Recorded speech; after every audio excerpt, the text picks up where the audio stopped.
Hello and welcome to Oweleketv. My name is Antonia Nwokolo. The news headlines. Pope Francis approves blessings for same-sex couples. Fashola asserts President TINUBU'S unnecessary intervention in Ondo and Rivers states. On the foreign scene, European Union opens investigation into X for alleged illegal content and disinformation. And in sports, Eniola Bolaji qualifies for Paralympics after gold medal win. Follow us on our social media handles at Oweleketv. Visit our website at www.oweleke.tv for a thrilling journey. Oweleketv, rising star at the fairground.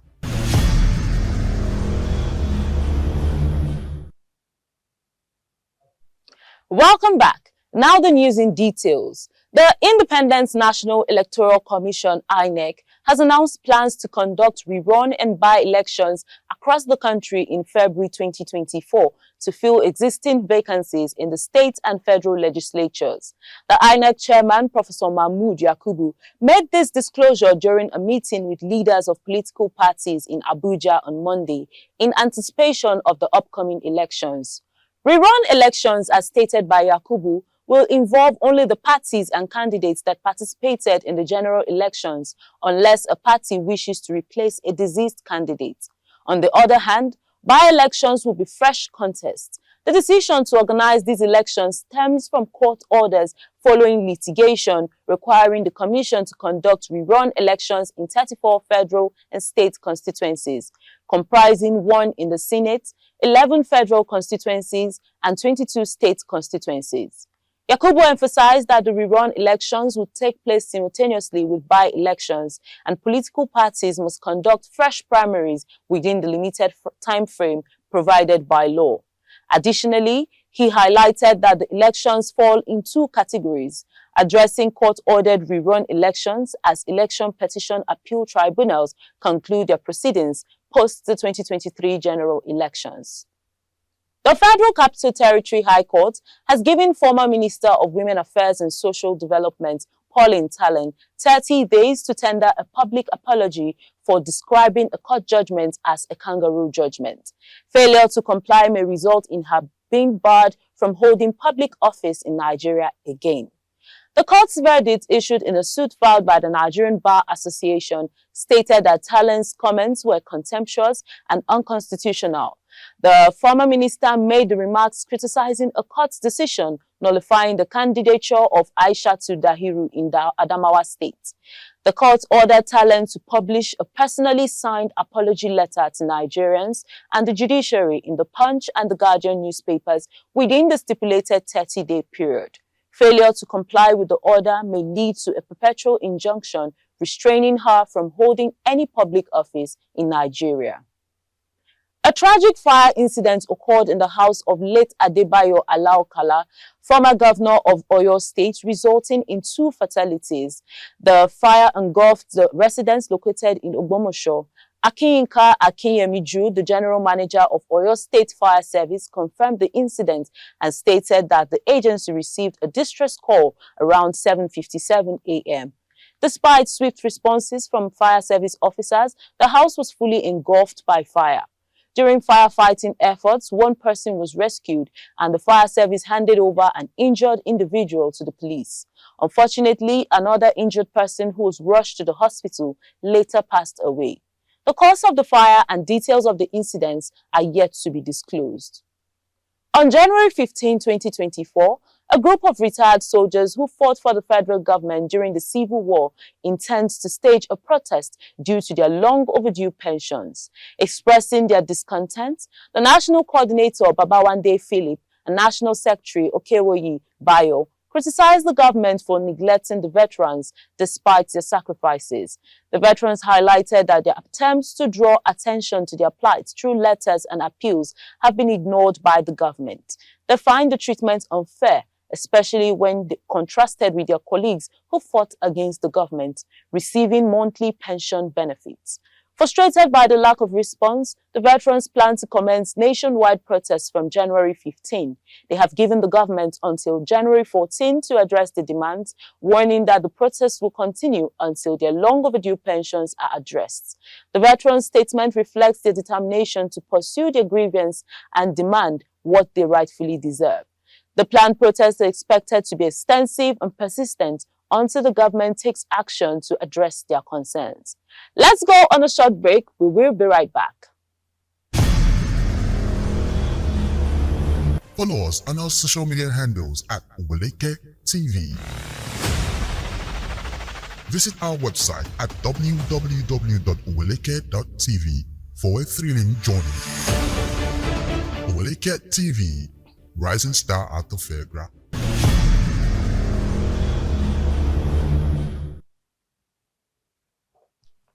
Welcome back. In a significant shift, Pope Francis has approved blessings for same-sex couples, stating that they shouldn't face exhaustive moral scrutiny. The Vatican's Doctrine Office released a document emphasizing that such blessings can be allowed under certain conditions without altering the Church's stance on marriage. While recognizing marriage as between a man and a woman, the document notes that blessings should avoid resembling weddings or civil unions.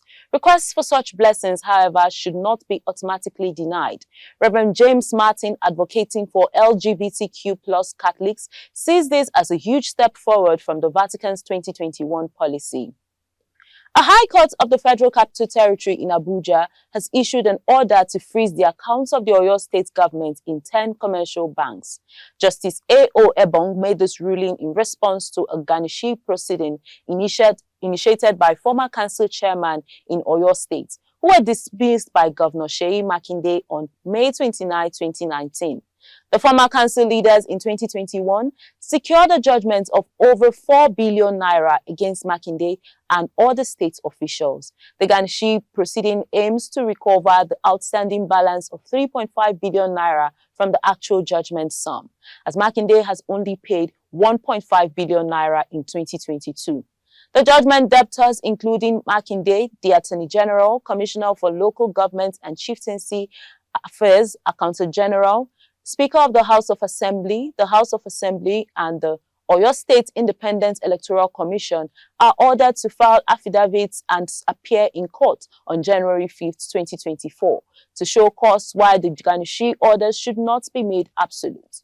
Justice Ebong awarded 300,000 naira as cost against the judgment debtors and directed that a copy of the order be served on Makinde and others. The former Minister of Works, Babatunde Fashola, emphasizes that President Bola TINUBU'S involvement is unwarranted in the ongoing political tensions in Ondo and Rivers states. Speaking at an event in Lagos, Fashola points out that the Constitution does not grant the President a role in such matters, and procedures are clearly defined for officials to follow. Fashola criticizes those calling for the President's involvement, asking if they are unaware of the constitutional limitations. He commends ONDO indigenes who upholded law and constitutionality during the state's recent crisis. In the case of Rivers State, Fashola urges the leadership to take responsibility and act appropriately instead of shifting blame. He stresses the need for citizens to hold themselves accountable and amend their approach rather than expecting presidential intervention.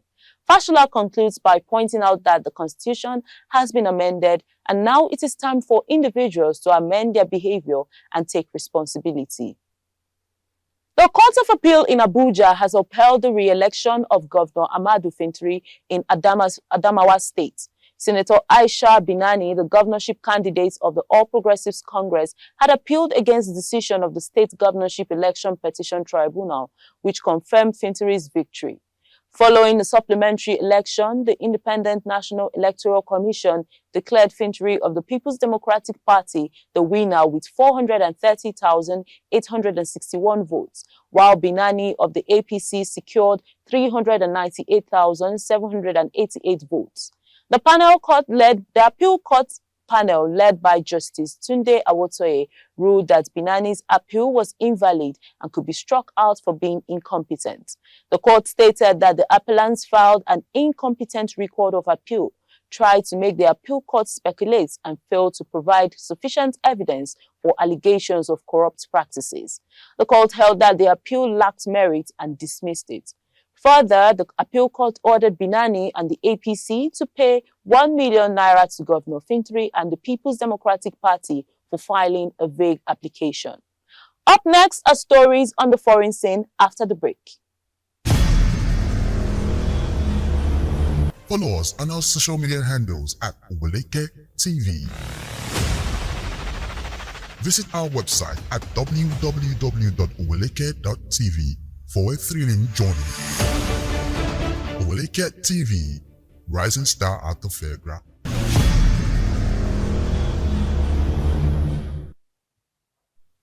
Welcome back. On the foreign scene, the European Union has initiated a formal investigation into X, a social media platform owned by Elon Musk, accusing it of disseminating illegal content and disinformation.